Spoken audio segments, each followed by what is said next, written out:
Morning, Norfolk Southern personnel are working to remove diesel fuel from a river in Pennsylvania. Yeah, and this comes after 3 of the company's trains collided, causing a derailment. This derailment happening just a few weeks after the 1-year anniversary of that toxic train derailment in East Palestine, Ohio. George Solis has more from the crash site. Dramatic images of 3 Norfolk Southern trains involved in a collision and derailment. I could hear it. It was like boom, and then another real loud, it's like, I don't know what it was.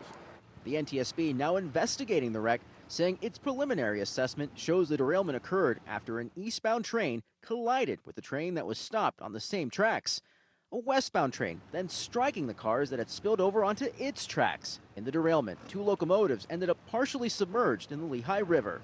Someone's requesting a boat be launched into the river just to double check, make sure there's no sheen.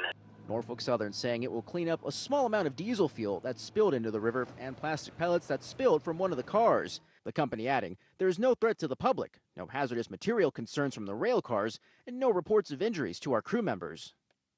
We request that everyone stay out of the area so first responders and Norfolk Southern personnel can continue to assess and work at the scene. There are no evacuations. Officials saying teams mobilize fast.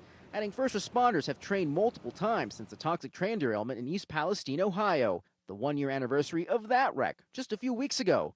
Norfolk Southern CEO Alan Shaw spoke to us exclusively about the safety measures his company has taken since last February's fiery derailment and subsequent chemical spill. What are you doing to ensure a derailment like the one that we saw on February 3rd of last year doesn't happen again?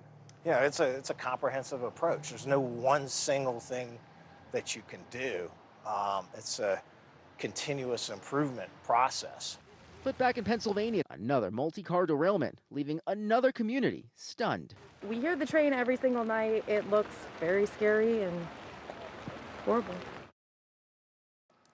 George, thank you for that. The NTSB is already investigating this morning as cleanup of the wreckage continues. And out of caution, the Pennsylvania Department of Environmental Protection is adding air quality monitors.